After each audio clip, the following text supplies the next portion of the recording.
迎持续锁定新闻大白话，我是黄韵成。首先来为您介绍这一节的来宾，第一位是我们的资深媒体人谢寒冰，主持人好，大家好，以及前驻纽大使谢文吉，主持人好，各位朋友大家好，还有军事专家施孝伟。主持人好，大家好。好，怎么才没有过多久，白宫又传出了枪响呢？来看到这个事情呢，就发生在5月23号，而且呢，川普人就在白宫里面。好，来看到了，川普呢正在白宫当中，结果附近又传来了数十声的枪响。这个是白宫附近晚间呢，疑似传出了数十声的枪响。那么一名嫌犯就在白宫外的一个检查站开枪射击。白宫呢随即实施了紧急封锁，那么大批的警察还有特勤局人员呢就迅速赶赴现场去应对。而白宫发言人对此也说明了，说初步调查呢，嫌犯呢是在接近检查站之后呢，从包包里面呢拿出了武器开枪，而事件发生在白宫，川普正在白宫的时候，但是呢，川普没有受到影响。好，那另外来看到了这个惊悚的画面，也就是这个 ABC 的记者呢，他那个时候也正在直播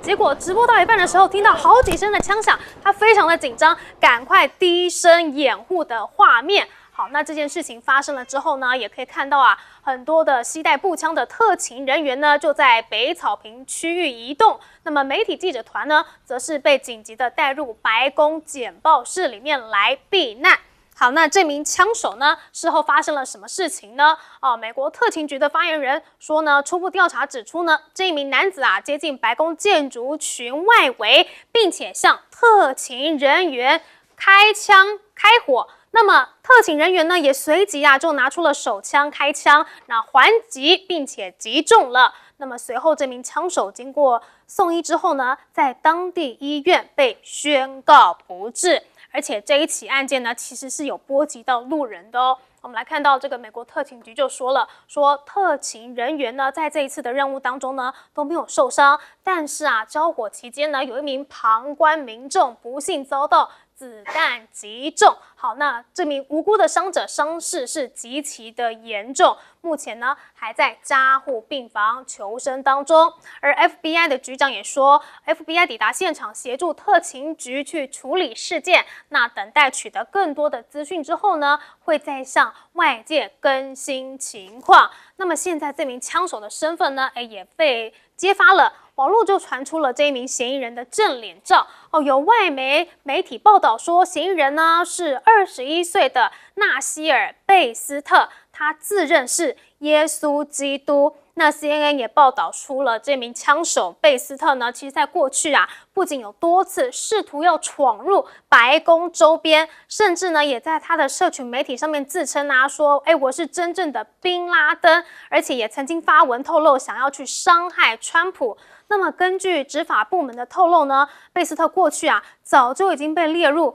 特勤局的注意名单当中了。好，所以呢，他已经很多次的想要对川普、对白宫来进行这个攻击了吗？所以川普在这件事情的时候呢，也特别的发文。不过我们来看到这个很巧合的是什么呢？这件事情爆发之前呢，川普不久前才发文表示我自己人就在白宫处理伊朗相关的和平协议。好，那特勤局就说了川普当时是为了要持续推动跟伊朗的协议，所以留守在白宫，但是他好险没有受到事件的影响。那么目前呢，也已经去听取了这个枪击事件的相关简报但是我们刚刚说到了这名枪手呢，过去常常就想要这个进入到白宫周边，甚至发声说我就是真正的这个宾拉登嘛。所以呢，川普也发文了，说呢他可能对这栋白宫建筑物是有执念的，而且他有暴力史。但是川普自己本身真的也是福大命大因为他自从这个2024年的时候呢，就已经经历过非常多起的枪击案。我们也在这边帮大家整理一下，包括了最著名的就是宾州的枪击案嘛。那个时候他正在争取这个第2任期的这个参选结果就遭到了枪击案。那接下来呢，佛州的高尔夫球场呢也遭到持枪埋伏。那另外还有海湖庄园也是有人夜闯想要这个袭击川普，但是还好他人不在那现场。那再来就是这个今年的4月26号，白宫的记者晚宴竟然是有人闯入了安检口开枪。那另外在5月4号的时候呢，又有一名男子马克思，他在华盛顿纪念碑向附近的特勤局人员开枪。好，那再来就是昨天23号的最新的这个枪击案了。也可以说呢，是在川普这个宣布要开战以后1个月内啊，已经爆发了连续3起的枪击案了。好，虽然川普呢是一次又一次的躲过这些枪口之下的子弹，但是这是不是也代表着，其实美国现在对他的仇恨值可以说是非常的高的呢？我们来请教彬哥。目前从已经公布的资讯来判断的话，看起来这像是一个独立事件啊，因为这位枪手本人的精神状况好像有一些问题。那他也是特勤单位长期那个跟踪盯梢的对象。那我只是觉得很奇怪，就是如果他早就已经呈现出类似的行为的时候，那为什么还会让他取得枪支，然后也没有对他进行相关的监管？我是觉得蛮奇怪。那当然，现在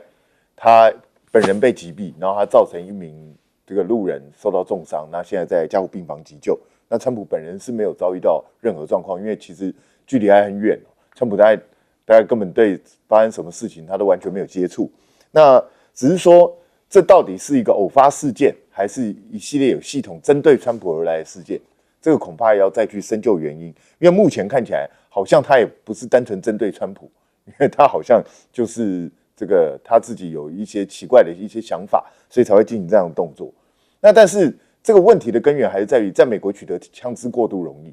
所以太多人随随便便就可以拿到枪。那取得的成本也非常低。那在这种状况下，你当这么多人都有枪的情况，你说要防止这些相关的刺杀或是这样的暴力事件，基本上就蛮困难的。而美国历史上有非常非常多的总统都遭遇过刺杀，包括川普本人自己都遭遇过。然后讲他也是福大命大，之前那一次大家应该都记忆犹新，就是直接从他耳朵边插过，这个真的是非常惊险。所以未来会不会发生类似的状况？我认为是有可能。那所以我觉得，随着一次一次的事件发生之后，在美国相关特勤单位的身上的压力就会越来越大。毕竟川普不可能，他是民选总统，他不可能像某一些这个独裁国家领导人每天躲在白宫里不出来，他可能接下来又要期中选举，他要到处去助选，那他的站台的这些维安恐怕都会这个成为这个重中之重，因为前一次的枪击事件才不久前才发生，那一次那个地方其实我们大家都知道是之前雷根遇刺就在那个场所前面，所以在这种状况下，之前有发生过类似案例的地方都可以让枪手直接闯入，然后还让打的这些特勤人员一个措手不及。那你说在其他地方的维安这个特勤局，他是不是要更加这个做一些精密的调度，才能够防患于未然？我觉得这个对特勤局来讲都非常的麻烦，但是没有办法，因为这个现在有太多人以川普为目标，那川普自己本身的支持率也一直不断在下降当中，特别是开战以后，他的支持度一直创新低，然后对他的仇恨感跟不满越来越多，所以越是这种情绪酝酿，那我们甚至很难说排除模仿犯的产生，因为本来如果都事前没有其他案例的话，可能大家也不见得会做这种冲动的行为。可是，一次又一次有人做出这样的行为的时候，在一个到处都有人有枪的国家，恐怕有一些模仿犯可能就会产生。所以，我觉得这个恐怕美国相关的单位，他要去锁定很多这种长期有这种暴力啊，或是这种特殊精神状况的人，他都要做一个清查，然后可能要浪费大量的人力去跟监去布线，不然的话，你恐怕就很难在第一时间掌握所有的状况。所以这个没有办法。就是这在美国这个国度，你也不可能因为这样子就叫大家没有枪，所以我觉得在这种状况下，只有花更多的人力跟经费还有资源去做好保护川普的工作，除此之外大概别无他法。而川普现在啊，就正在就这个中东局势正要来跟伊朗来进行和平谈判，结果现在又传出了枪击案，这件事情会不会影响他跟伊朗的这个谈判呢？我们来请教介大使。应该是会的，因为他今天晚上本来就是说是川普要他的儿子的婚礼，他都说我不参加，他本人不参加，因为他要处理美伊战争的，可能就表示美伊战争很快的会有川普这边会有一个比较决定性的一个答案出来吧，所以呢，情势是蛮紧张的。不过这个事情发生以后，我看了美国的媒体啊，我看了这个福斯新闻，居然说他们问一个问题，就是说为什么一直都在发生，而且都发生在这个总统身上。这个问题就问的是怎么讲，是很尖锐啊，也很敏感。不过说实话，美国总统是有不少在任内被暗杀的，可是呢，被暗杀的次数没有川普这么多啊。川普特多短短的这么一点时间，你看，这么第5次、第6次了。那所以呢，川普在他的事情发生以后呢，他自己在他的 Truth Social 里面又发了一篇文章。我觉得他有一点点故意要告诉别人，就是说这个是一个怎么样，又是这个凶手啊，他这个精神有问题，然后呢，他对这一件建筑，他对白宫这个建筑好像情有独钟。那意思就是说，不是针对他个人的，所以他已经，我觉得川普本身已经本身有一点点警觉了，怕这件事情，人家会说问题不在这么多发生的，是你这个总统本身有问题，才会有这么多人想要杀你。所以这件事情如果一再发生的话，真的是让人家会怀疑，到底是你川普总统的问题，还是美国社会的问题？当然，美国社会问题，川普也跑不了责任。不过这件事为什么我觉得就是说媒体还没有怎么讲呢？很深入的报道，因为这件事情几乎就发生在这个白宫的门口了，非常的近。你可以刚刚看那个 ABC 的华裔的女记者，她是吓到了，因为这枪声就在她附近啊。很多记者都立刻怎么讲？本来在那边想要参加记者会的，立刻怎么样？变成当场现场来采访。为什么？因为就在他们身边，因为那个已经到了 checkpoint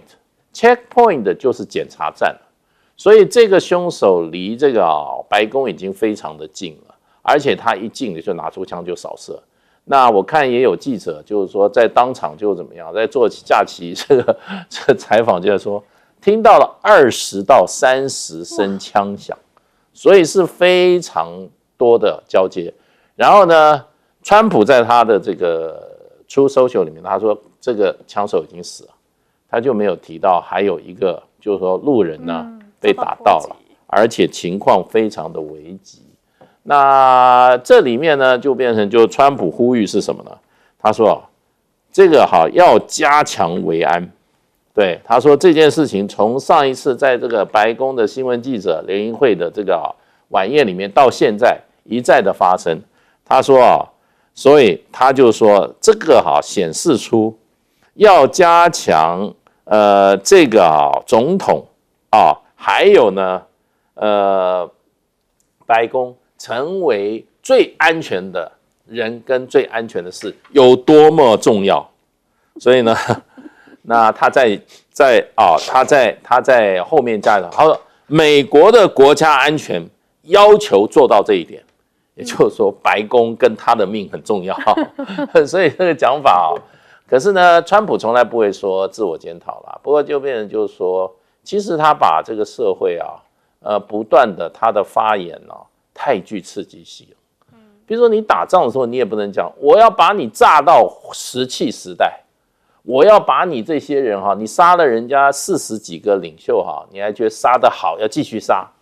这些对一个领袖来讲，等于说在鼓吹暴力的时候很可能就是怎么样，回力镖会打到自己。所以我觉得越是位高的人行为很重要，讲话更重要，不要去刺激这个社会。好，不过川普也说了，美国总统还有白宫的安全很重要。那难道是在指这个情报单位真的是出了大包吗？怎么会这么多的枪击案都面对他呢？请教孝瑋哥。其实这种东西特别是这种社会中的极端分子往往是非常难以防范的。不过像这个人，他其实已经被这个美方就是说那个联邦调查局还有特勤，基本上已经算是列管。也就是说，因为他经常多次的那个提出他对川普不满，而且呢，甚至于有这种行动的这样一个意图，所以呢，这时候美国的那个这些反恐部门就会把他列为一个追踪对象。那当然，这个追踪对象你也不可能说时时刻刻都能够特定掌握他几点起床、几点出门、几点干嘛。那以美国来讲哈，白宫的周边呢，它有各个这种所谓 checkpoint， 也就是说，你今天也不是谁哈，任何一个人到了白宫门口，你就可以那个堂而皇之啊，大摇大摆的走进去，你一定要在这个检查哨哈，经过一份又一次的这个身份验证。然后甚至于身份验证无误之后呢，还要检查你的那个身上所有这些装备才能够进去。所以这个人其实他本身在这种完全没有办法那个有任何合法进入这个白宫的这个情况下，他就率然的采取这种类似恐怖攻击的方式。我个人认为，第一，他想要做的事情，他已经知道他不可能成功，除非说我们今天看到说，你看他又说他自己是耶稣基督，又说这个我才是真的宾拉登。显然，这个人的脑袋似乎是已经有一点点可能这个有点不太就是所谓的那个知觉跟人家是已经有点那个不太一样，有一点可能思维失调的这个问题。所以在这个情况下，那这个时候他到了这个地方，然后呢，既然他不可能进去，那所以他做这个举动，就有点像是要殉道的这个意味，就是说他要殉他自己的道。当然，他不是说要殉任何真正有意义的这种道，他殉自己的道，让自己成为一个这个象征。然后呢，某种程度来说，可能是反川普的象征，或者某种是要实现他自己心中那种特定的立场的这样一个这个象征。不过，但是你看，因为我们刚刚讲到那个美国的这个白宫，它本身守卫也是非常森严的。那虽然说它现在里面有工程，但其实我们看到过去 AIT 在台北做工程的这样的经验，你就知道，其实美国对于他们这种任何政府部门的工程，它的人员管控也是非常彻底，也是非常的这个紧密。所以呢，今天这个人到了这个地方，他不可能成功的混进白宫的时候，所以他就在那个检查哨就已经把枪拿出来打了。但你在检查哨拿出来打的那个就开枪的话，那想必其实周边像那个检查哨有包含驻卫警，然后而且有包含那个密情局的人员，那甚至于还有周边也有警力。那这时候你只要一旦你开枪，所以为什么我们会说听到那么多那个枪响在美国虽然说枪支取得很容易，但是它基本上来讲，它的法律是只规定你可以使用半自动武器。所谓半自动武器就是开枪要扣一下，开枪要扣一下。除非你是今天是训练有素的恐怖分子，或者你有特别的目的，你才能够获得这种全自动的武器。也就是说，如果现场响起了20-30声的这样的枪响，代表枪响之中可能这个嫌犯打了4-5枪，但实际上其他15-20枪是对着嫌犯打的。所以也就可以看到为什么今天嫌犯在那么短的时间之内就遭到这个密情局还有这个相关的这个执法人员的这个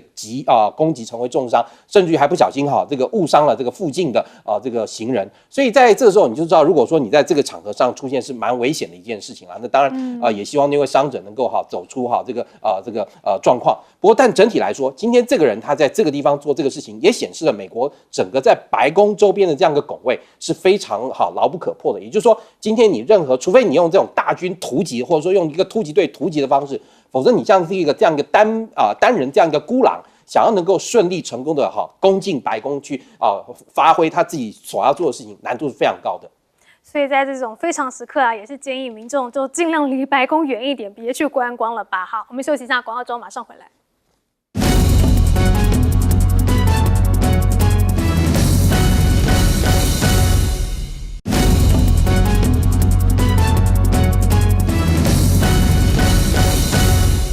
现在全球地缘政治的版图是不是急速的向中国去倾斜呢？来看到塞尔维亚的总统武契奇，他人呢就在北京访问，而且他对北京是赞不绝口这个呢是他首次展开对陆的国事访问。他24号中午的时候搭乘飞机抵达了北京，那这是他首次的国事访问，而且他谈到访华是非常的激动万分他还说这是他政治生涯中最重要的一次访问，他非常期待这一次的访华为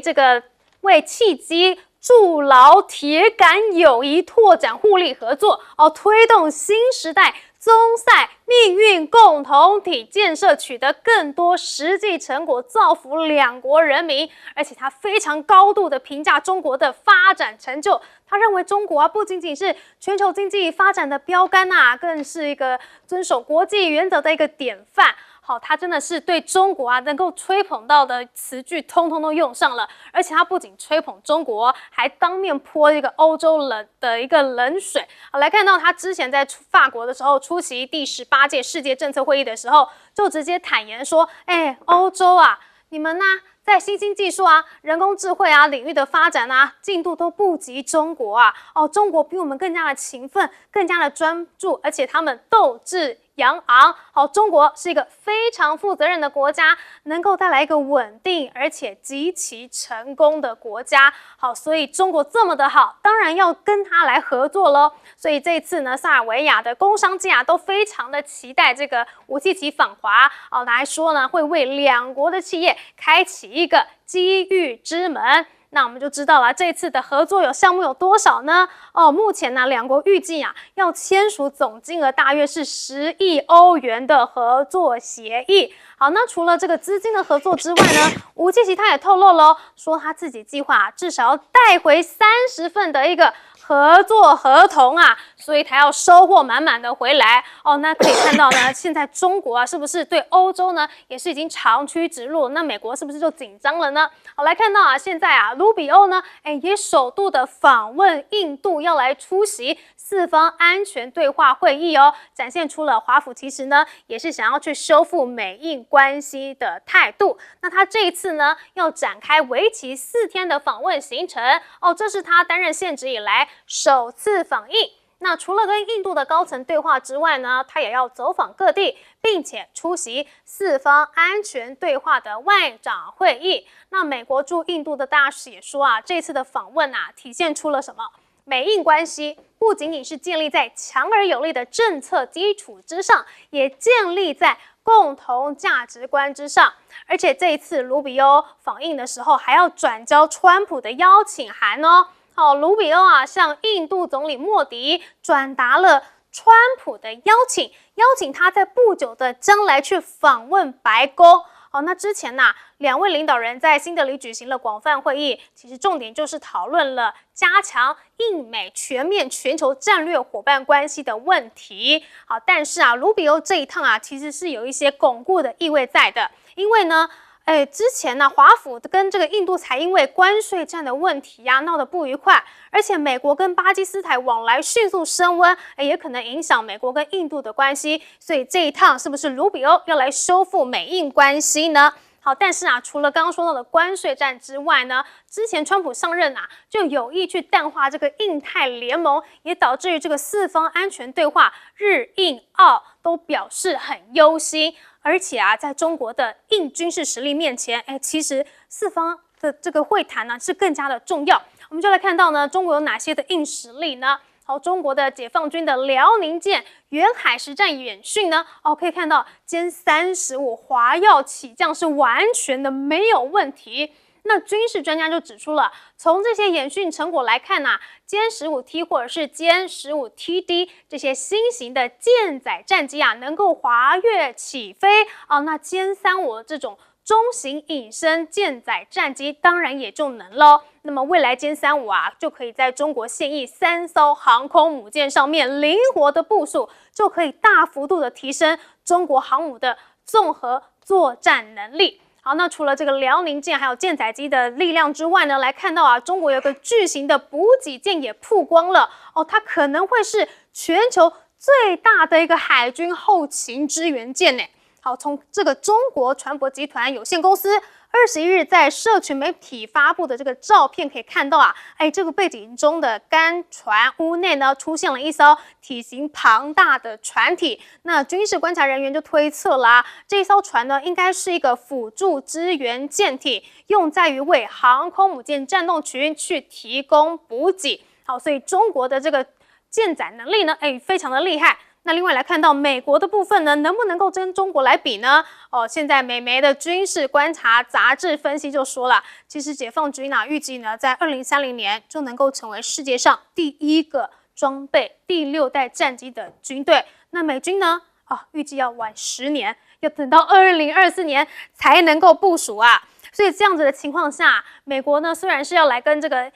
美印关系重新的来缓和，但是又能不能够真的对中国产生这个平衡的效果呢？来请教介大使。武契奇事实上他这个跟中国大陆关系一直都非常密切这个主要跟这个塞尔维亚它国内的形势有关，因为塞尔维亚在这个南斯拉夫内战以后，事实上它的国家还在进一步的在怎么讲瓦解当中。当中有一块地方叫科索沃啊。那这个科索沃，它这个地方，它这个主要民族是阿尔巴尼亚人，不是塞尔维亚人，所以他们就寻求独立。那可是当时南斯拉夫不承认。可是呢，这个科索沃事实上是受到外力的影响啊。那么他一宣布这个独立以后啊，这些欧洲国家，美国啊，就立刻怎样？立刻就给予他外交承认。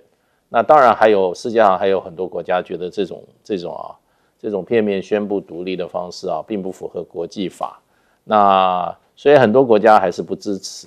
那包括中国大陆就不支持科索沃这个从塞尔维亚独立出来这个事实。那所以塞尔维亚就变成他在整个的这个对外关系里面啊，哪一些国家不支持他对科索沃不是一个独立国家的这个立场，他就发展的关系比较密切。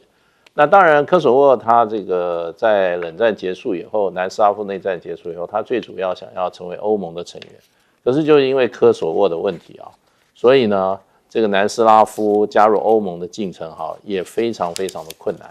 那在这个中间，它的经济上当然也发展上就比较孤立。那在这个过程中，它跟中国大陆，因为中国大陆事实上把它视为进入欧洲的一个很重要的一个桥头堡。那么也帮这个塞尔维亚跟匈牙利修了一条铁路，在欧洲很有名，叫这个匈塞铁路。这条铁路也正式通车了。当时在修的时候，欧盟就很反对，因为欧盟是相当保护主义，他认为这些公共工程的话，那只能欧洲国家修，外国国家不能进来。所以科索沃可是为了自己的发展，他跟中国大陆关系就越走越近。另外一方这个塞尔维亚。那塞尔维亚因为科索沃的关系，军事上也受到西方国家的这个抵制，所以呢，它变成怎么样？军事上非常的脆弱。那所以它军事，尤其它的武器部分，它就仰赖中国大陆，给予它一些比较先进的武器。几年前记得中国大陆用运20运了这个防空飞弹，运到这个塞尔维亚，塞尔维亚举国振奋。因为他们在这个南斯拉夫内战的时候，就是因为没有防空的能力，国家被轰炸的非常的惨，所以呢，中国大陆给予他这个防空能力。这次武器奇趣，他主要着眼于经济，他还特别说有几个公司已经要变成跟他要签约了，其中有一个中国大陆的一个很有名的机器人公司叫源自公司，他说要跟他签约，然后呢会变成怎么样？塞尔维亚变成人形机器人在欧洲很重要的一个制造基地。所以我觉得这一次去，因为他年底可能要大选，所以他需要把他的经济做起来。所以这次去中国大陆，带了庞大的这个经贸界的人士去，我想他应该会签出很多这个对塞尔维亚有利的这些经贸合作的订单。不过吴锡奇狂赞中国，结果带来了大量的订单。其他的欧洲国家会不会眼红？会不会也效法呢？请教孝瑋哥。对，不过当然呢，这个每一个欧洲国家跟中国大陆的这个态度跟立场都不一样啦，也不见得说能够放诸四海皆准。不过我们倒是看到中国大陆它这几年在军事上的这个进步倒是的确还蛮多，而且颇为明显。你可以看到它这个大陆的这个媒体也播出这个辽宁号在海上测试那个最新的这个动态中这个包含比较新的这个歼15T跟歼15TD都已经可以顺利的从辽宁号或是山东号航空母舰的甲板上起飞，那甚至于更新的歼35也要能够从这个辽宁号的这个飞行甲板上滑跳起飞。因为以过去我们刚刚讲歼15T跟歼15DT它本身是弹射起飞的嘛，但是其他的机体结构来说的话，弹射的这个战机跟滑跳这个战机基本上差异并不大，但是它会在前面的起落架跟前面的机身的这个部分呢，再做一些这个强化，以及跟机身大梁做更好的结合，所以重量可能会稍微重一点，但是并不影响就是说现在这个歼15它本身已经能够从辽宁号跟山东号上面滑跳起飞的这样的能力。不过当然毕竟就是滑跳跟弹射他们在任务频率的这个密集度上来说，其实还是会有一些差异性的。那当然这个部分他们也希望能够部署更多的这个歼35战机，因为歼35的这个舰载型呢，它目前是具备弹射型的，但是过去的这个辽宁号跟山东号由于它没有弹射器，所以它必须要用滑跳。那这个滑跳的部分呢，如果说歼35也能够获得融通性也就是说它本身的这个推力足够让它从辽宁跟山东的滑跳甲板上滑跳起飞之后呢，那这个时候其实当然也会让它的这个舰载机的这个运用余度来说更大，因为我们看到辽宁跟山东它过去只有采用这个歼15战机，但是现在中国大陆已经有了弹射器，所以歼15战机的数量会越来越少，取而代之的是歼15D那个 T 弹射型跟歼15电战的这个弹射型，这些那个未来也会可能会次第的要加入到这个辽宁号上面服役，因为我们刚刚讲歼15它比较早服役那自然要早退伍，那但是为了解放军下一代战机的这个共同性，他们应该未来只会生产歼15T跟歼15DT 跟歼35这3款战机，所以这3款战机能够同样使用在辽宁号跟山东号上，也代表就是这2艘航空母舰未来其实还是会持续在解放军之中持续服役而且并且成为它未来在那个海外投资的那个军力中非常重要的部分。那当然其实配套方式也很重要，你可以看到他们说这个中船的这个图片有出现一个非常大的一个补给舰。那这个补给舰因为其实现在整个中国大陆要执行蓝水海军的这个任务化，跟美国海军比起来，可能最大的这个短板就是在补给舰上。中国大陆各种湖各种什么千岛湖什么湖什么湖这些能够提供的这样一个船，大概差不多3万吨。那这艘船据说是现在的这种各种叉叉湖号的2倍大。当然，也就是为了要补足这个一个短板跟缺点了。不过，我觉得如果真的要能够达到全球部署跟蓝水海军最大的运用的话，还是要能够多扩建海外基地，更务实。好，接下来我们来请教彬哥。这个武契奇这一次当然是带了一大堆的合同，准备去中国大陆签。那预计希望能够至少引资大概11亿欧元。那人家在积极努力，可是我请大家去回想一件事情：当初我们只不过因为立陶宛这个代表处帮我们改了一个字，我们就说要给人家12亿美元。有没有想过这件事？人家对10亿欧元是如此慎重，然后我们台湾花12亿美元是如此随便。所以你说我们是真的在做外交吗？还是只是在好大喜功？还是只是在乱搞？我觉得大家不妨仔细去想想看。你看武契奇为了这10亿欧元多拼了，对不对？台湾的钱真好赚。是啊，然后再来，美国现在看起来这个 Rubio 要重拾印太战略，可是问题是，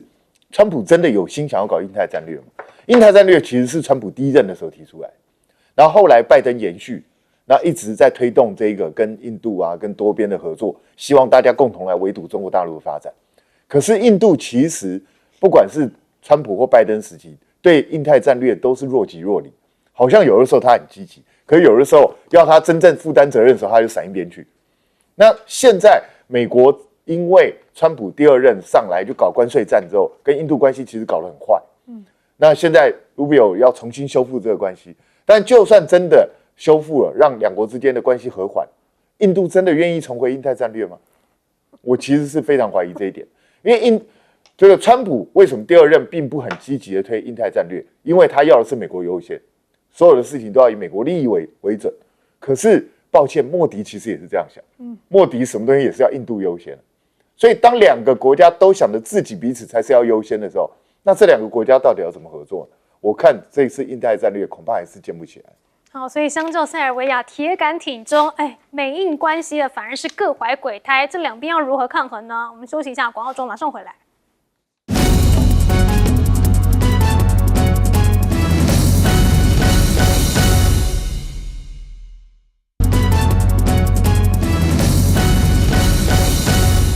让我假日愉快，欢迎收看 TBS 新闻大白话，我是王浅秋。首先介绍这一节加入我们讨论国际国内大白话的来宾，第一位是前国安会副秘书长杨永明老师，浅秋好，各位朋友好；前空军副司令张延廷将军，浅秋好，大家好；淡大战略所教授李大中老师，真好，大家好。来看看在白宫今天，哇，我们看到最新推播消息的时候，大家吓一跳。上午是我们台湾时间的凌晨，美国的下午左右的时间，白宫再度的爆出枪响。就在距离白宫外的街道不到300公尺的地方，那里是有警卫站岗的。突然间枪声大作，现场传出来至少20到30声的枪响，枪手最后身亡，有一位路人被波及，情况很危急，吓坏了很多媒体。当时川普就在白宫里面呢，透过 ABC 这个白宫记者王思玲所公布出来的影片，他当时正在用手机录制社群的短片，突然间听到数十声的枪响，吓坏了，表情也很惊恐，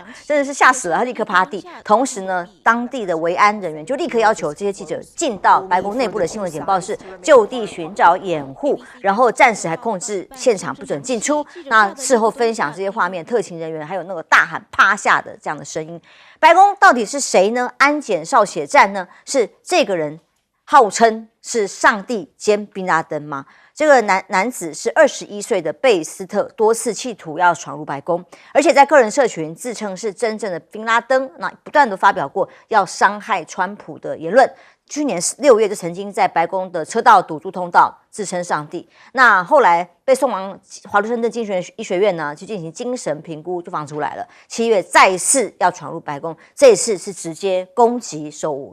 驻守的人员，因此被击毙了。川普1个月内被形容是真的是3次枪击案。4月25号企图白宫晚宴要进去杀总统，5月4号又在马斯克华盛顿纪念碑附近向特勤人员开枪。那倒霉的是一个无辜的青少年，这次又来了。那么美国的网友们是在说觉得太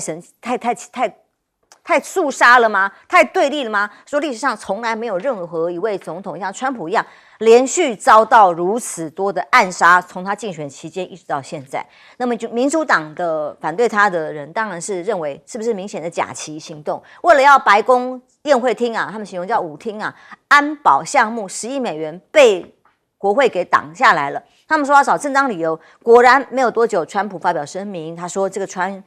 这个枪手对于美国最具象征性的建筑抱有执念，所以呢，强调华府需要打造前所未有、最安全且最严密的总统维安空间，因为美国国家安全需要它。果然呼应了民主党批评他的声音。当然，川普最近除了到大陆访问伊朗战争这么多事情，对国内这个移民新政策又引起了哗然。先前他刚上任的时候，不是很多移民要被他赶出去、遣送出境吗？这一次呢，他是直接有一个要求呢，如果在美国当地要申请绿卡的人，要推翻已经实行60多年的惯例，要求他们必须返回本来的国家，透过美国国务院在境外才能办理申请。因为目前要有大概超过100万移民正在等待绿卡的核发，这当然大家鸡飞狗跳。因为《华尔街日报》分析有很多在美国执行，尤其是高科技产业，非常多的专业人才，包括 H1B 的工作签证，之前是加很高的签证费用，他们也给了，钱也给了。那重点就是要让这些人能够尽快在当地稳定的工作。就现在川普政策一变，都要先出境才能申请绿卡，然后再回来。那所有雇主的高企业、高科技产业的算盘全部都乱掉了，是把外国人才通通要赶出美国了吗？华尔街股市连8周上扬，即使在伊朗战事之后也是如此，但美国消费者的信心却跌到了历史的新低，这是根据密西根大学的调查显示。当然，还有没有通膨余裕，现在会不会降息，整个社会呢只是看股市来执政，跟我们台湾有点像杨老师。现在美国国内真是非常混乱，川普的支持力这个每况愈下。那除了川普他自己个人的这个决策之外，那对外的战争从委内瑞拉到伊朗，那伊朗尤其是引起内部它几个层面的冲击。第一个，也就是消费者信心指数现在掉到44.8，这个从2022年以来最低的。上一次呢做调查2个月前还是将近50，所以掉到44.8，这个指数看起来跳水的，在过去这4年来最低的，因为大家不敢花钱了。可是呢，物价指数却是越来越高，3.8%，那个通常是指在2%维持一个比较稳定的这个通货膨胀，但是呢，3.8就表示这个通货膨胀非常严重了。所以现在新的联准会的主席上来，他就不敢降息了。那川普要他就是要降息，这个刺激经济的，你本来应该都要升息了。但是第二个问题就是，那伊朗引起的这个。在内部现在进行的是美国2党的初选，美国现在2党正在初选，5月份的时候，在肯塔基州的第4选区有一个人叫做 Thomas Macy， 他是共和党，他很支持 MAGA， 但是他反对川普对伊朗用武，因为他觉得应该美国优先，不应该对外用武。你不是当初川普上来说我不会对外打仗，结果你连续在对外宣战，而且你还支持以色列的加沙战争，所以他也有一点反以色列。结果这一次的这个选举就上个礼拜，经过1个月，美国的犹太裔的金主募过了3500万美元。各位，3500万美元是多少钱啊？他自己募到不到300万，结果他输了。他是 MIT 出身，连任7届，而他的对手是一个军人，退伍在农场做事，名不见经传。所以呢，金钱的力量多大，这个就造成很多共和党比较理性的尤其是民主党不要讲，对于川普以及犹太裔所带来的金钱政治更加的痛恨。然后呢，现在经济情况又不好，还不要忘记有一个叫做 ICE 的，还记不记得？那就是川普在做反移民的时候，针对这个反移民或者是说有疑虑的这些采取一些违反人道的作为，特别是在那个时候的明尼苏达州，还枪杀了2位跟移民无关的，就是美国白人，所以造成整个社会的动荡。现在美国这个社会非常动荡，也就是说，在现在的这个选举你就看到，MAGA 在川普在犹太金主的协助之下，把反对他的人、优秀的人、理性的共和党员，通通给排除掉，让他输了这个初选。可是他们能够赢得大选吗？现在甚至变了一个问号。而这一次共和党在接下来的年底的期中选举他们认为众议院现在非常可能会失去多数，也就是现在参众两院都是共和党的多数，才会让川普为所欲为嘛。你现在打伊朗，民主党已经提了5次提案在参议院里面要求川普立即的撤军，结果呢，共和党就保他，保到最后一次那个票已经变成是50票比49票，只差1票。本来还可以有3、4票的差别，因为共和党比民主党大概多3票。结果呢，现在共和党有些参议员都受不了所以你现在看到，在年底的选举当中，内部的政治问题以及在经济的这个层面的通膨、生活的压力然后呢，油价的高涨，再加上针对民主党、共和以及川普对外发动战争所产生的这些厌恶，所以呢，你就看到一连串对川普的这个暗杀就会出现。这些人大概某种程度是要表达自己的理念，也同时可能在这一次的今天的这个案例，他被这个过去的这个历史挖出来，他身心上其实是有一些认知上一直一些这个坚持，因此在白宫你就变成一个很危险的地方我以前还真的排队进入到白宫的这个东走廊 East Wing 去观光，他每天只有限制几百个人，所以你必须要很一大早的在那边排队，你才进得去。进去看也没什么，你看不到那个时候美国的总统是那个时候美国的总统是柯林顿看不到他。所以现在当然白宫反而变成一个很危险，尤其是川普所去的一些场合，他的这个维安就变成非常的严肃。然后呢，他想在白宫自己盖他那种要把整个白宫挖到地下室，然后呢，价值上千万一个大型的宴会厅，他说至少要像他在佛罗里达的海湖庄园一样，有那种富丽堂皇又非常黄金他喜欢黄金的吧？黄金但是呢，就在白宫里面，所以维安绝对没有问题。所以，但他现在看到，也的的确确，这个总统现在面临到很大的这个安全上考验。可是，是真的有人要暗杀你，还是你越做越糟糕，美国越来越混乱，美国越来越撕裂呢？将军，我们记得川普到大陆去访问的时候，看到那么多欢迎他的小朋友啦，欢迎的队伍他好感动他说：“哇，这么多欢迎的我的人，我真的是非常的对我欢迎很热烈。”然后很久应该没有感觉到这种热烈的欢迎，因为在国内是如此，动不动就有枪击案，动不动就有上百万人的抗议到街上去啊。这次白宫旁边又发生枪击案，他回到美国本来第一时间就想要去，我想中国那个宴会厅屋顶多好看，他也想要赶快把宴会厅完成，就现在进行不了啊。我认为川普他经济没搞好，最大的败笔就是经济一团糟。川普他最有钱，他应该搞经济啊，结果经济并没搞好，反而月光族越来越多。那我们现在看美国的状况啊是如何呢？我们第一个先看美国的储蓄率很低耶，它一向都很低的，就是月光族用光了嘛。他大概赚100块，大概只存4块，其他都花光光。对，你税那么重，你还有这个州还有州税，上面还有联邦税，你都在扣，房子的税也重，通通都是税。那你这样子，大家怎么会有储蓄率？你收到这个钱，收到这个账单，这个要缴信用卡，卡债还掉，这个要交保险，保险用掉。美国的保险不便宜啊，很贵的。然后另外一个，他就要消费，消费很重要，为什么？因为美国人大家一到大卖场买，因为买是一种享受，马上买，结果钱马上就花光光了，没了。所以问题就是出在你看美国股市都大涨啊，大涨应该一片荣景嘛，相反没有荣景，因为美国月光族太多。第二个，美国贫富差距太大，美国全部顶尖的那1%啊，掌握了美国1/3的财产。你看他这1%掌握1/3，然后美国下面的50%，美国人口3亿4千万人，我们知道，你要3亿4千万，你一半的话就是1亿7千万，这50%下面的只掌握了美国2%的财产，穷哈哈。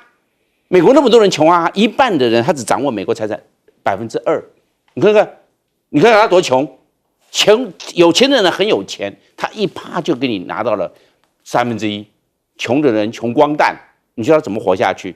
贫富差距太大，没有改善，而且现在股市大涨，贫富差距更严重，怎么办？第三个，我认为要卡在什么地方？卡在国债太重。以前国债小可以举债，现在国债已经39兆美元了。美国人口3亿4千万呢，39兆就是39万亿，每一个人都要欠，就是国家的透支啊，10万块美金。那10万块美金呢，你换成台币，每个人都透支300万台币。你看，全部。3亿4千万人口啊，每一个人透支300万台币，300多万，怎么？你还有举债空间吗？明年2027年哦，每一年美国国债光国债息就要2兆，因为国债息大概在4%到5%之间，你现在是39兆，明年你根本一开张什么都不要做，先交2兆的美元的利息，你怎么办？你看看这国债的越来越沉重，今年年底破40兆，现在才5月嘞。破40兆，就是迈向40大关，越来越沉重，而且没办法，没有还债的能力。第四个，我们来看的就是美国通膨。美国现在是5月，4月份的通膨的平均年增率3.8%，100块涨3块8毛年增率。你看看光那个汽油，因为伊朗战争的关系，油价一直上涨，所有都要上涨。交通运输、餐厅、观光、旅游、饭店，通通上涨15%，那老百姓受不了啊！月光族那么多，你年增率、通膨年增率3.8%，谁受得了啊？所以这4个因素把美国卡的是它经济表现不好，民调支持率绝对低。大东老师哦，所以难怪川普到大陆去看到欢迎声很开心，因为在国内都是呛声啊。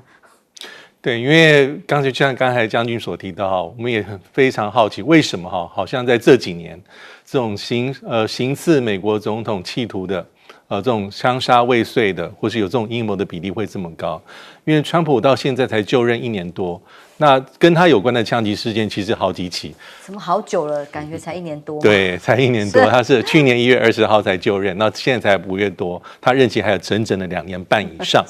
那其实他这个第一次枪击是在竞选期间，2024年7月份。在宾州那一次是一般被判定说自从1981年雷根是真的遇刺以来最接近总统遇刺，而且会有重大伤亡的一次。那时候川普是右耳受伤，而且当场是有1人死亡，2人重伤。那很快在9月份是打高尔夫的一次，也是被定位为在佛州定位为刺杀未遂。那最接近而且很重大，就是其实没有多久以前，在上个月的月底，在白宫记者晚宴是这个枪手是要尝试这个进入要冲刺这个所谓的这个检查的这个站啦，就是在做身体检查，对，维安。那一次其实很险，但是比起2024年7月份那次还差。那这次其实在白宫的外围哈，但是还是引起虚惊。很多人说原因是什么？我还蛮同意，还是跟这几年10多年来美国政治高度对立、激化是相关的。就整个社会的这个氛围是动荡的，民心是动荡的。这个不是一天两天一朝一夕。第二点，我觉得跟这20年来哈，可能跟网络还是有关系，因为网络上面资讯是巨细靡遗，包括总统你的行程，你要很多的资讯，还有仿效的效果会引起这种怎么讲，变成是一种现象。那在这个状况之下，我觉得第三可能是跟那种人的心有关哈，比如说有些比较孤立的，或是比较走向极端的，这种比例高。第四点其实就不是，因为它是常数，因为美国本来就是拥枪的国家哈，所以这几个状况之下，所以看到有这么多这么密集的这种事件，我觉得还是要非常的谨慎跟小心。那最后简单提到一下美国这个移民的这个严审呢，其实是完全是川普执政以来最重要的目标。第一个是非法移民严格啊，一定是要把它赶出去，边界的安全。第二个是，即便你是在做合法这种移民取身份的这种路径的话，还是很严格。大家不要小看绿卡，过去绿卡美国可以是在境内身份移转，你不用回到你的母国。那现在呢，方式改变，会影响到非常非常多的人，因为绿卡这个事情是合法永久的这个居民，其实在过去美国这个法规上是有一个弹性。让你不用，但是你自动在做什么？做 AOS 身份转换就可以。然后现在就没有那么简单，你必须得回去。回去之后，其实风险就很大。比如说你工作怎么办？你的家庭怎么办？你会不会很顺利的如同过去这样拿到？其实没有。但美国给的官方的身份讲法是说他在堵漏洞，因为过去很多他完全要切割非移民的签证跟移民的签证，让你一个漏洞都没有。这非常川普的政策。接下来看看，最新又有国家元首访问中国大陆了。他是塞尔维亚的总统武契奇，中午抵达了中国大陆，展开国事访问。这次访问呢，他非常激动，一下飞机啦，所有的受访啊，他都说哇，这是我政治生涯当中最重要的一次访问。在出发之前呢，他还见了中国驻塞尔维亚的大使李明，他强调高度评价中国成就发展认为中国不仅是全球经济稳健发展的标杆，更是恪守国际原则的典范。那是谁不恪守国际原则呢？他的这个央视受访更是讲得很亲民、很道地啊，听听他怎么说。You're very popular among Chinese netizens. They even give you a nickname called 577 because your pronunciation of your name, Wu Qiqi, yes, right? Actually, it's the same with the numeral pronunciation of Chinese. Are you aware of that? And what would you like to say to those Chinese netizens? I am aware of that. I love Chinese people. You know, it's easy to remember this guy. He's 577他说很爱中国大陆的人民所以塞尔维亚现在最新的几个动向都是跟武器军武的采购有关，尤其是美国媒体特别关注的是军事领域的合作目前是白俄以西唯一购买中国先进武器的欧洲国家，因为他现在正在申请欧盟排队当中，那却有采取一个自己独立自主的购买军武的系统吗？先前已经宣布采购陆制的超音速空对地飞弹，现在可能还会引进战机啦等等的新先进的其他的机型等等的。欧盟没有法律途径可以阻止这类的军购。学者直言，所有迹象都表明塞尔维亚正逐渐弱化欧洲路线。那武契奇一去，当然支援机器人敏实集团宣布合作，未来在塞尔维亚会设立人形机器人生产基地，这个对他来讲是很重要，对自己国家发展的事。对比之下，过去跟美国的相处，这个画面实在印象太深刻了。我相信观众朋友如果看过，很难忘记。2020年9月，当武西奇访问白宫的时候，川普是给他坐这个小板凳的。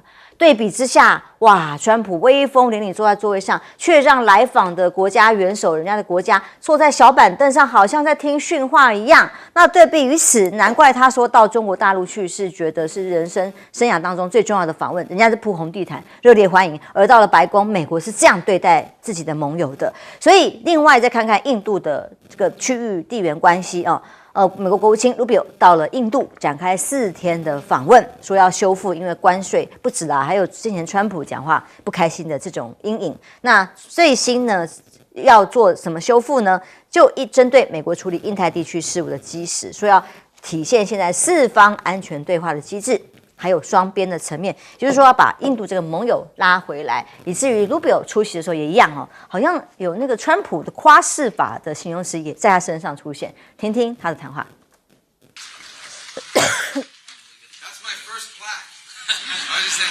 So like 100 years from now, when my great grandkids come visit India, they're going to see that plaque. It's going to be great. I love it. 我在印度的第一个碑啊。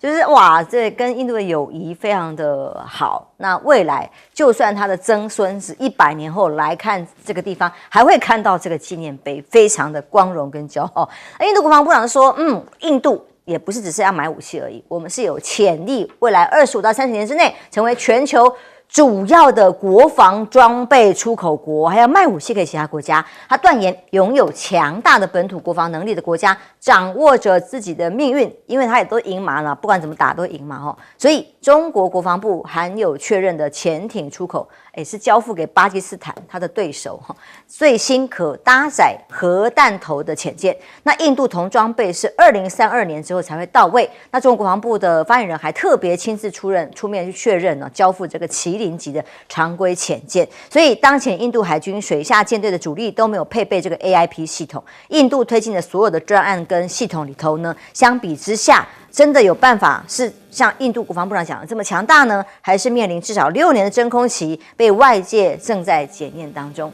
杨老师，其实塞尔维亚，你要回复到冷战的时候，有一个国家叫南斯拉夫，还记得吗？后来冷战结束之后，整个90年代在欧洲就发生了南斯拉夫的战争。这3个国家各自寻求独立，但是因为彼此过去是种族融合，但是独立的过程当中呢，就相互的攻击。然后呢，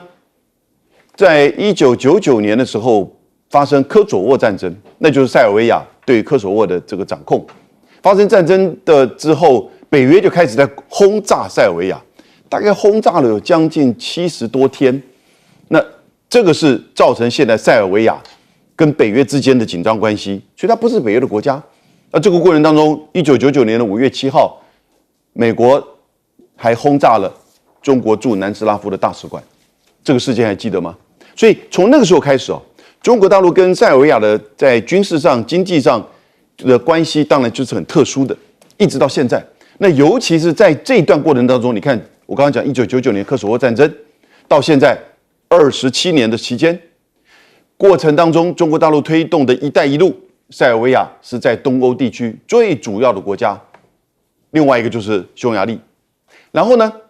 他所推动的就是中欧的班列，以及在整个铁路的连接上，塞尔维亚也是主要的国家。甚至塞尔维亚跟匈牙利之间这个铁路应该算是就是不是高铁了，应该算是这个等于是时速200公里左右的，那也是中国大陆所建构的。军事层面就更密切了。塞尔维亚是现在拥有中国大陆的就是舰队反舰飞弹，而且它还装在塞尔维亚的米格29的上面。那米格29老飞机啊，那中国大陆还设计一个平板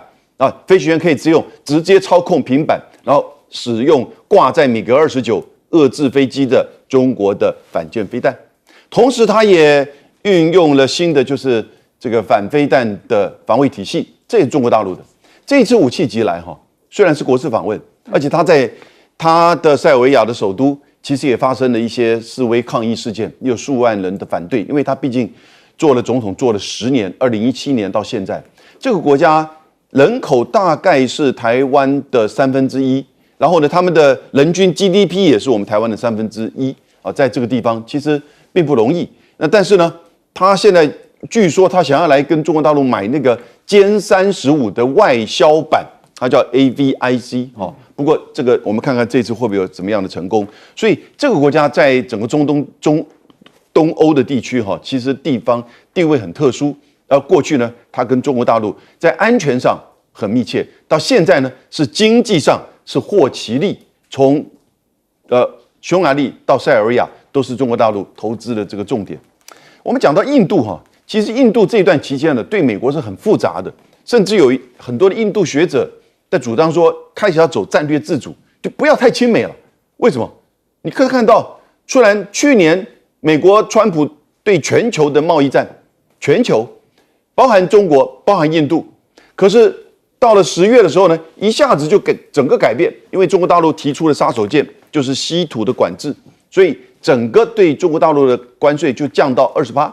然后呢，你看到这一次的川习会，当然显现就新的大国的这种大国协调共治体系就出现了。那印度呢，同时却还是继续被美国科以高关税啊，甚至要求在这个就是贸易上呢必须要平衡。那这样子的压力，他们觉得很不公平。那我过去都跟着你西方啊，而且某种程度在过去2-3年的时候，还帮助你去推动印太战略，还帮助你去针对中国。我在金砖组织还是上海合作组织当中，等于是好像你在这里面表达对于中国的不同意见，结果现在你没有对我予以战略上的重视，反而是改善跟中国的关系。所以呢，这一次 Rubio 为什么要来？那我觉得 Rubio 如果再不来的话，印度真的要转线战略自主了。因为他现在周围的国家，巴基斯坦刚刚讲到这武器，上一次印巴空战，歼10C还打下了印度所使用的欧洲的几架，大概是4架至少标风战机。然后现在连孟加拉都在准备要买中国跟巴基斯坦共同开发的枭龙战机。他的两边的穆斯林国家现在关系跟他都不好，然后呢，跟中国的关系他也慢慢发现到贸易上以及投资上还是需要中国的贸易跟投资跟供应链。那所以这次 Rubio 去，那当然就稍微安抚一下。不过我觉得外交上的安抚也只不过是新闻上的呈现的一天报道，真正的国家利益还是看很多层面的整体考量的。好，我们将军问一下印度看起来好像很厉害，接下来哇要成为未来卖给其他世界国家武力的主要国家，真的吗？这么厉害吗？有办法吗？我认为印度并没那么厉害，他的巴基斯坦呢走精兵主义路线，反而比印度厉害。在去年2025年的5月8号的印巴空战，印度向欧洲国家，向法国买的标风战机不是那么厉害，挂了流星飞弹，结果被巴基斯坦的空军击落，那不是很厉害吗？现在这个中国大陆又开始帮巴基斯坦呢麒麟级的潜舰，巴基斯坦的海岸线呢，它面临阿拉伯海。是巴基斯坦的海岸线大概1000公里，它的东边是印度，它面临也就是在北印度洋。那现在巴基斯坦只有3艘潜舰都旧了，那是向法国买的，向法国买，土耳其帮他升级过一次，但是还是老了。现在这3艘潜舰妥善率不佳，那像中国大陆一共买8艘麒麟级，4艘在中国大陆做，在海南做完之后，这4艘，另外4艘要在巴基斯坦。换句话说，技术转移，巴基斯坦将来要自己做、自己维修，实际上，所以这是刚才教的第1艘的麒麟级的潜舰是第1艘。那他那3艘旧的是小型潜舰，大概1500吨级，1500吨级比较小。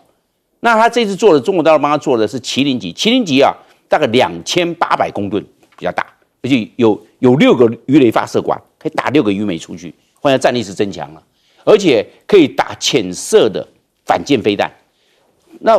那现在巴基斯坦巴基斯坦是有核武的嘞，它那个反舰飞弹的可以打我们讲的打巡弋飞弹，浅色巡弋飞弹可以挂核弹头，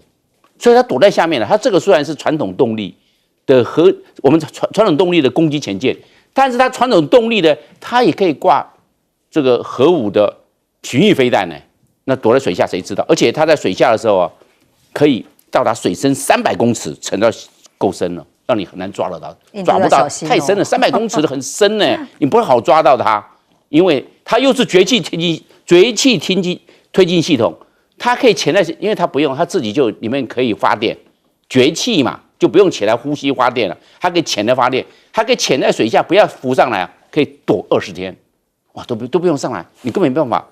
以前核动力才有办法，它现在崛起推进系统可以自己在水下发电，就那叫继续就有动力继续跑，所以它的这种隐蔽性跟潜伏性都非常高，而且巴基斯坦要求中国大陆要技术转移，那将来这4艘做完之后，以后在巴基斯坦做，就巴基斯坦以后就跟我们讲 JF-17枭龙战机一样，他自己做，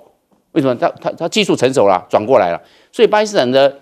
这方面的海军的军力会因为麒麟级的潜舰它到手，它这个会大幅度的提升。我们知道巴基斯坦在它的西边有一个叫做瓜达尔港，那瓜达尔港那中国大陆很重要它如果是海上生命线断啊，这油运到瓜达尔港，然后走陆上陆路运输，因为中国大陆跟巴基斯坦它有交界在新疆那个地方交界500公里的边界线，那直接就运到中国大陆，直到新疆了，是这个样。这个有地缘战略的考量，海上生命线段还有一条陆上生命线，就是从瓜达尔港走巴基斯坦，然后进入新疆运输，是这样，是他们都有一个地缘战略的考量，才会这样。那中国大陆才会把这个目前最好的潜艇舰，这个是039B， 是中国大陆目前最好的传统动力潜艇039B， 然后改良卖给巴基斯坦，所以都有地缘战略的考量。大中老师。对，刚刚提到这个塞维亚跟中国大陆关系其实非常的密切哈，因为武契奇他已经担任过2任10年的总统，那我们也不要忘记他在担任总统之前还出任过总理，待3年。那如果去数他来中国大陆国事访问的数字，其实非常的频繁。总理的时候2次，担任总统的时候5次。上一次是去年，不是在参加这个抗战胜利参加这所谓的这个阅兵，所以非常非常的密切。那现在比较有趣的地方是，按照塞维亚的宪法规定，应该就是总统2任10年就要下去，但是也有一些人的一些观察或揣测，包括武契奇自己也讲说他对这个政坛应该还不会那么容易的就想要完全的退休，所以就有人说有2种可能性，第一种可能就是第一个就是要修宪，难度很高，那第二个就是你可以像以前一样，或是像普丁一样，你再重回总理的这个职务也是可能的，但重点是他塞尔维亚在过去这么多年里面，期间其实跟中国大陆不管是在安全、经贸、能源，其关系非常非常密切。那习近平我记得是在2024年访问过塞尔维亚，当时同时访问法国跟匈牙利。再往前推其实习近平应该是在2016年更久之前了。那现在中国大陆是怎么定位为中国跟塞尔维亚的关系呢？他用的字眼叫做是命运共同体。那命运共同体这个概念其实通常是高过于一般的这个战略伙伴关系。我们会看到中国大陆对于部分的东南亚国家、部分的这个中亚国家，还有包括很少部分的欧洲国家，包括白俄罗斯，它才会用这个命运共同体，代表我们是有非常非常高的战略互信，而且是全方位的合作。所以目前塞尔维亚跟中国大陆关系是非常特别。那当然在欧洲里面包括在欧盟里面，因为武契奇的这个政策，它的政策方向是非常的独树一帜，而且旗帜鲜明，当然也会有一些国家不同的意见。那第二个是卢比欧去访问印度，就像刚才杨老师所提的，其实最近其实从川普2.0上任之后到现在，其实美国跟印度的关系是有点尴尬的。第一个就是部分亲疏，过去拜登时期是多么的捧印度，但现在对等关税虽然是现在一开始喊到26%，现在稍微降到10%，但是很多当时的美国国内是要说喊到40%到50%，要打开印度的市场。但是对于这个印度来说的话，我的人口的组成很特别，我的产业很特别，农产品跟制造业，我不可能对美国大开门，所以这就是一个很重要的麻烦地方。还有一个其实跟印巴关系相关，因为川普明显在去年的印巴争议里面是蛮站在巴基斯坦这一边，而且当川普要以第三国身份做调停的时候，印度基于过去的传统，他说这个边际的议题不饶第三方，即便是美国是如此。可是巴基斯坦的策略，我觉得相对成功，欢迎川普，而且包括总理夏利夫，还有巴基斯坦的陆军参谋长，不是也去过白宫相谈甚欢？现在在谈伊朗议题的时候，巴基斯坦又冲到前面来帮忙做第三者调停。那这一些其实会让印度比较吃味啊，所以这一次虽然是这个 Rubio 去印度访问，他说欢迎了，邀请这个印度的这个总理去白宫访问，但是因为印巴关系，还有这一次川普这么大阵仗去中国大陆访问，那也会影响这个印度的一些传统的一些揣测，就是美中在趋近的时候，过去美印关系这么好，那印度放在哪里？所以这是很重要的。